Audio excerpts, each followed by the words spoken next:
So for options on the machine, there's really a variety of different ways the machine can be configured. It depends largely on a number of factors such as footprint, budget, what the goals are of the customer. Not everyone needs a loading and unloading table, not everyone needs a drill bank, but we have those as options for the customers that do.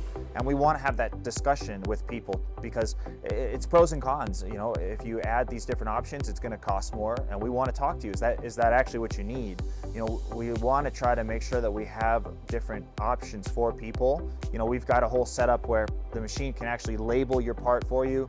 It'll bring the part onto the CNC, it'll cut everything out, it'll unload it for you, and it will grab the next sheet, and all the worker has to do essentially is forklift half of that bunk on there, and they just say, okay, now label, now cut, now label, now cut. And while that's cutting, they can go to the end, and depending on your process, maybe that allows them to edge band while it's cutting the second sheet, etc. And so there's really a lot of different ways that people can start to use their machines really efficiently. We never want to be the reason why we just can't offer an option, or we're holding you back because we haven't figured it out or didn't want to put time in to connect those options. And so we have a wide variety of different setups. The machines are all using HSD spindles or Becker pumps.